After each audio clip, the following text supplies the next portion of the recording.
Who are a few of the most despicable criminals around? Let's get right to it, starting with number 3, a double life. Candice Dixon's relationship with Robert Konashewych was falling apart after 7 years, and the emotional toll it took was heavy. But that still didn't prepare her for this shocking discovery. As she sifted through a stack of seemingly mundane paperwork intended to be filed away, her eyes caught on a document that looked oddly out of place: a will. But this wasn't just any will. It claimed to distribute the assets of someone named Heinz Sommerfeld, a reclusive man who had apparently passed away without any known relatives except for a distant half-brother. According to the document, all of Sommerfeld's considerable estate was left to none other than Konashewych. Candice knew Robert as well as anyone, or so she thought. She's never heard of any relative named Heinz. As Candice looked at the paper, she noticed that the signatures all seemed fake. Their names weren't anyone she or Robert knew. It wasn't that she thought she knew everyone Robert knew, but after 7 years, she thought she should recognize at least one name on a will her husband had. The shock of the discovery sent a cold shiver down Candice's spine. Sommerfeld, who had lived a reclusive life after immigrating from Germany, had substantial assets but no close family connections, making him an easy target. He had developed dementia and was under the care of the OPGT after being declared mentally incapable of managing his affairs. OPGT stands for Ontario Public Guardian and Trustee, which is a government agency that manages the affairs of adults who are unable to do so themselves. Sommerfeld's assets included a mortgage-free house and considerable savings, which were liquidated to fund his care in a nursing home until his passing.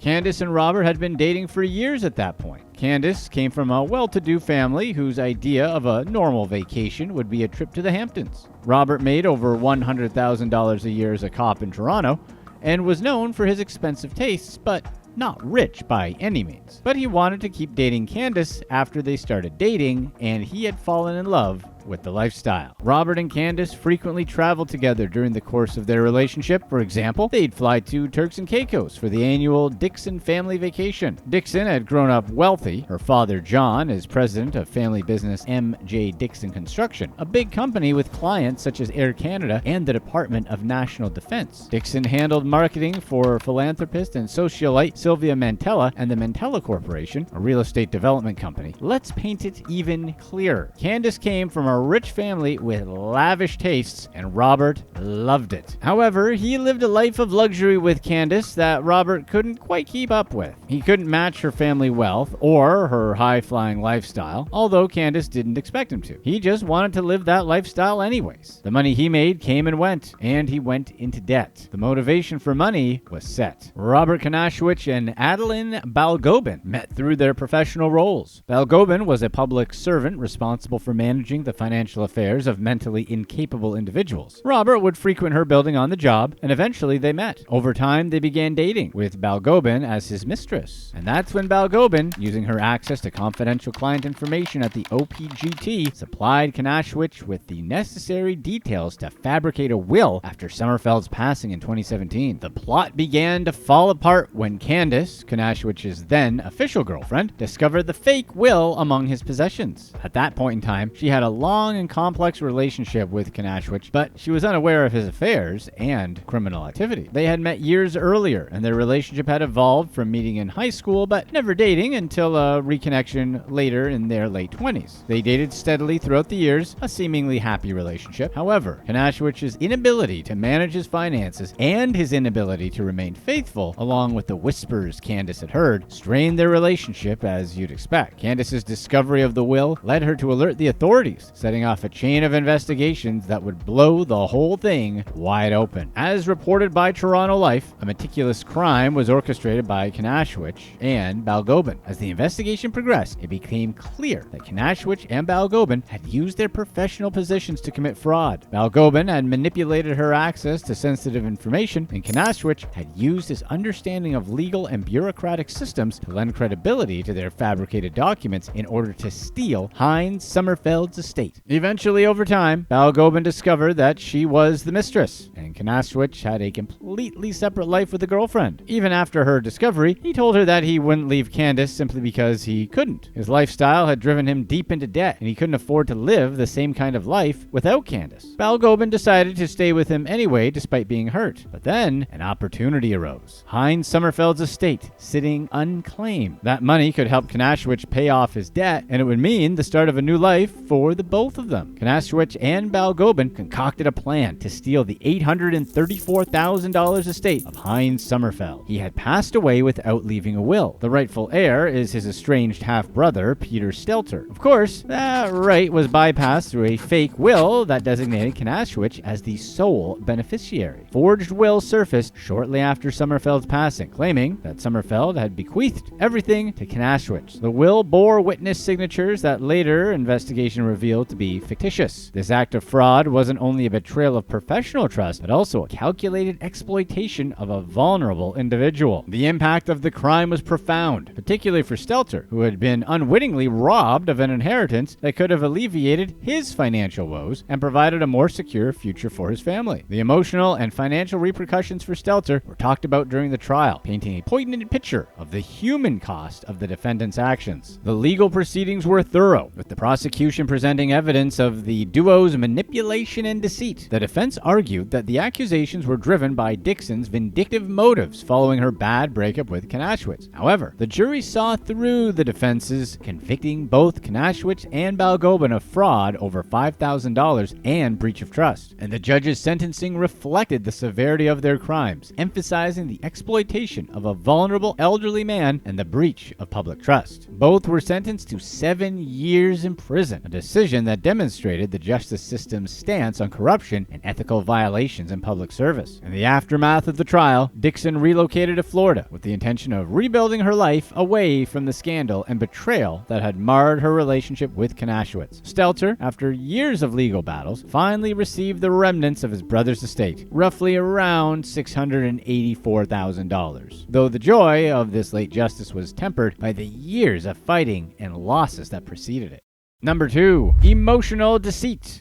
Laura Kowal, a healthcare executive from Illinois, got herself entangled in a tragic tale of romance turned sour when she fell victim to a cruel scam that ended with her likely taking her own life. It all started innocently enough on Match.com, where she met someone named Frank Borg. Over time, their virtual connection deepened, and Laura, initially trusting, was drawn into Frank's web of lies. Leveraging details from Laura's life, Frank eventually convinced her to invest with his shady online trading firm. As doubts crept in, Laura became increasingly skeptical, but Frank's manipulation only intensified. He finally coerced her into participating in what she thought were legit investment opportunities, ultimately draining her of $1.5 million.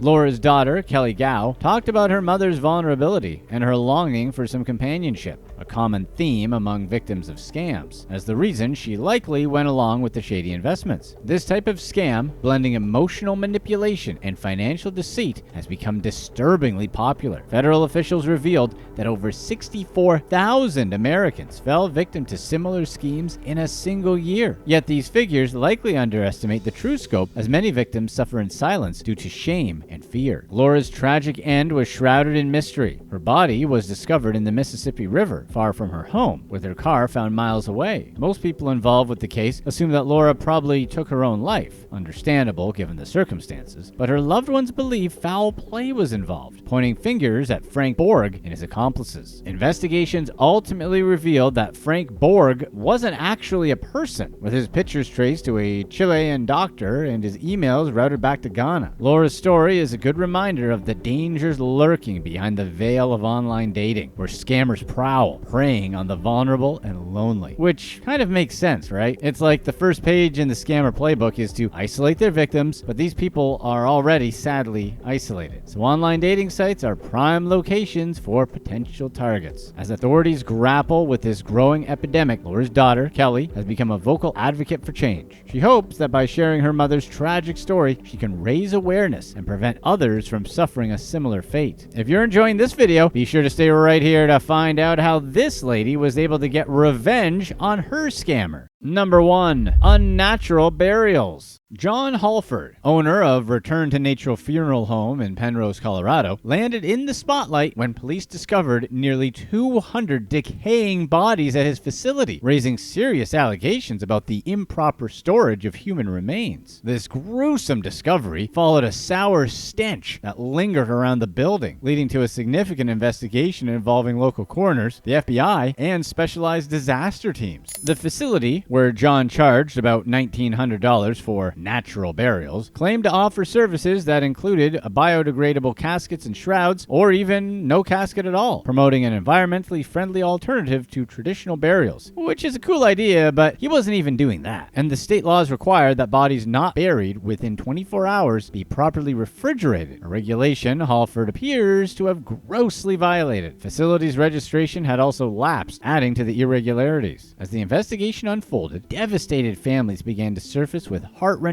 stories. Mary Simons, for example, shared her agony over the uncertain fate of her husband's remains, which were supposed to be handled by Halford's funeral home, and she talked about the painful renewal of her grief upon learning about the situation. Further complicating matters, John Halford and his wife Carrie were accused of misappropriating over $880,000 in COVID relief funds. The money, intended for business support during the pandemic, was allegedly spent on lavish personal expenses, such as luxury cars, vacations, and even cosmetic surgery. This financial misconduct coincided with serious charges of money laundering, forgery, and theft, including giving families concrete instead of ashes and burying the wrong bodies. The federal indictment brought against the couple detailed their extravagant spending and emphasized the betrayal of trust to those grieving families paid for services never rendered. As investigations deepened, of course, community outrage grew, with neighbors and those affected demanding accountability and justice for the mishandled remains and financial deceit. With the Halfords facing potential decades in prison and hefty fines, the case is a stark reminder of the responsibilities that come with handling one's final rights and the profound impact of such a betrayal on families looking for closure. What we want to know, though, is how they dealt with the smell. If you've ever smelled that smell from just one, then you know that it's distinct and it's something you never forget. We can't imagine what nearly 200 smelled like. If the Halfords end up doing time, it would be fitting if it could be served at their funeral home. Even with the bodies removed, that odor is going to linger for a long time.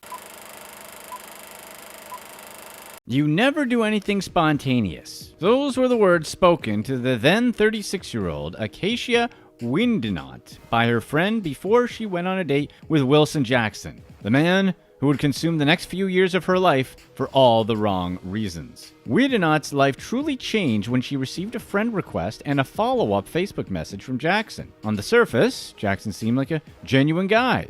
He wore nice clothes in his pictures, and they even shared 4 mutual friends. His expression on the photos oozed charm, intelligence, and confidence. Jackson's message was, "What's up, beautiful?" Confirmed these impressions. "What's up, beautiful" wasn't an uncommon first message for Windenot to find in her DMs. It's a message that she's used to getting. Nevertheless, Jackson stuck out like a well-dressed, confident thumb. To his "What's up, beautiful," Windenot responded with a suspicious "hello." But it was enough to get a response from Jackson. He continued the Facebook message convo with Windenot for several weeks before asking her on a date. During those weeks, Windenot became close to Jackson. She found out he wasn't a catfish after they FaceTimed on a few occasions. They spoke on the phone, talking about their mutual love of sports, particularly football. Jackson asked her about the 9 years she served in the Air Force, and Windenot answered, telling him all about her time abroad. Jackson listened to every word. In fact, Windenot got the impression that he cared about her, especially when he offered to fly Windenot from her home in Scottsdale, Arizona,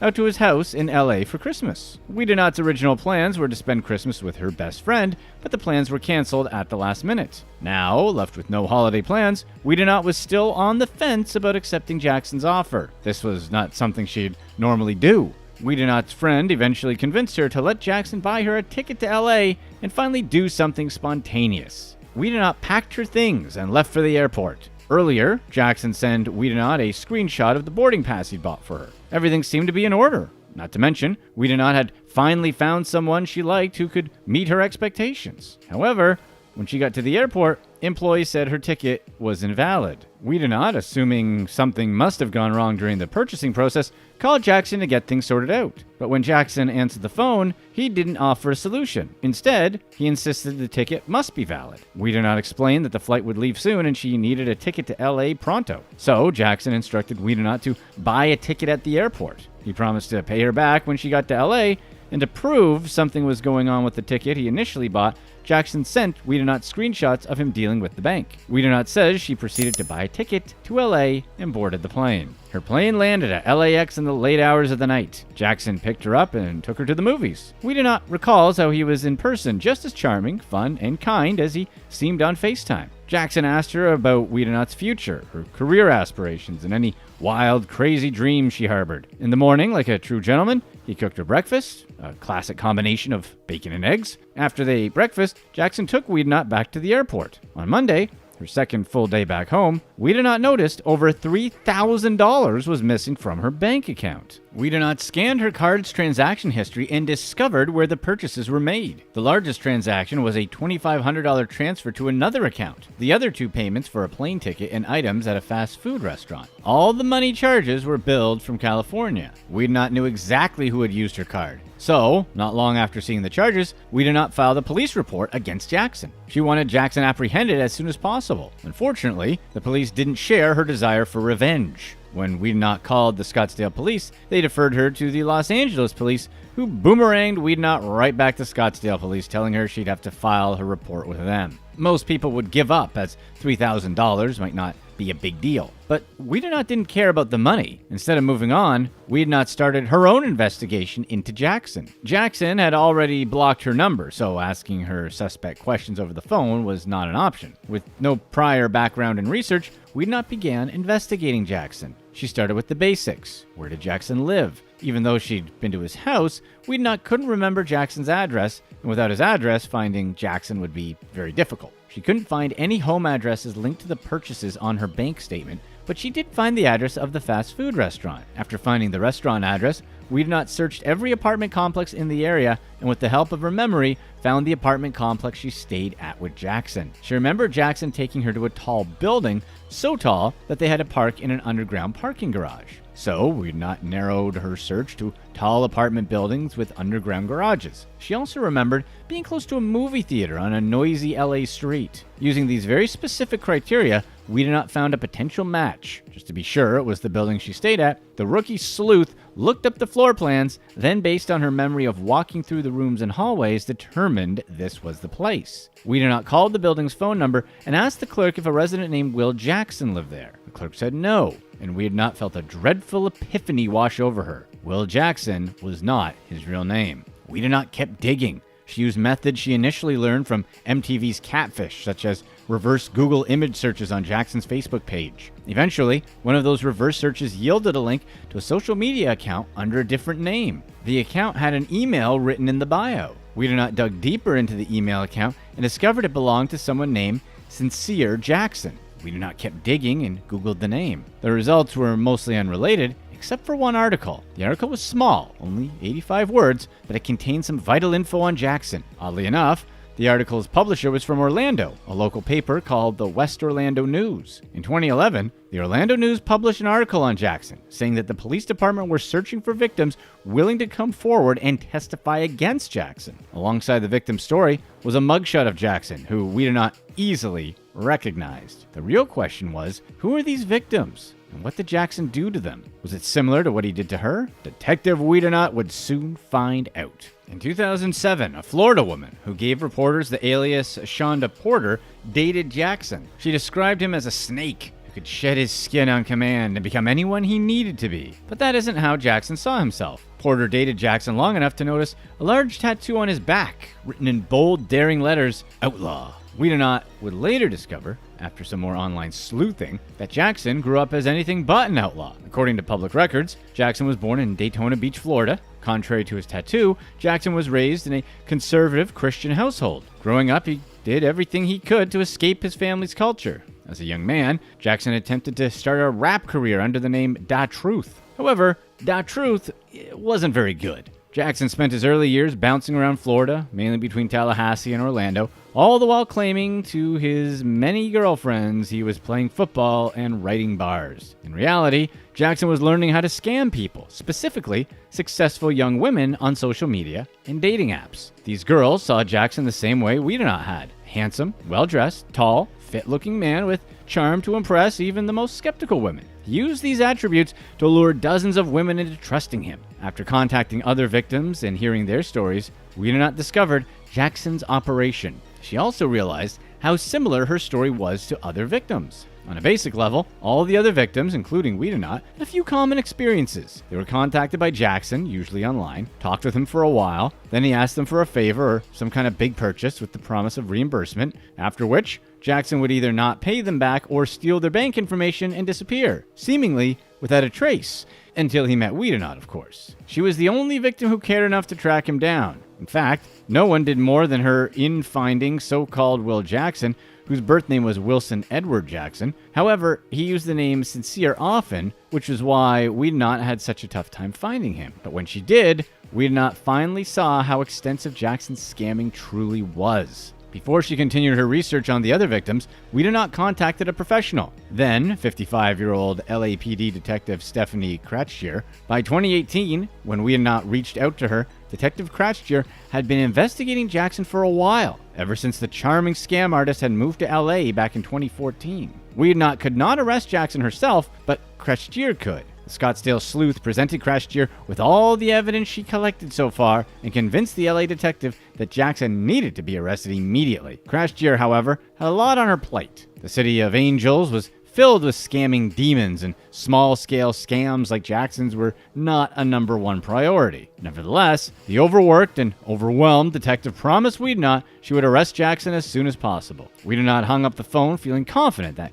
Kratchier would take care of the arrest. In the meantime, however, Wiedenot could not let the case go. So far, Kratchier only had 8 victims who'd reported Jackson to the authorities. Wiedenot was determined to find more. Wiedenot got to work quickly. She started using the very app Jackson used to contact her to look for other victims in Florida and California. The posts worked, and Wiedenot started talking to several other victims from the 2 states. She even put them in touch with one another, creating a network of Jackson victims who could talk about their experiences. Kratchier found 8 victims during years of investigation. Wiedenot found 10 victims in just 1 month. These women, mostly African American in their 30s, told each other how Jackson humiliated them. Though many of the victims shared their stories with other victims, most were reluctant to give their names to the media out of embarrassment. They all wanted to see some form of justice, though. Kratchier promised Wiedenot an arrest, with the deadline being April 2018. But after traveling to Afghanistan for a few months to work as a civilian air traffic controller, Wiedenot looked at the calendar and noticed the month was January, the year 2019.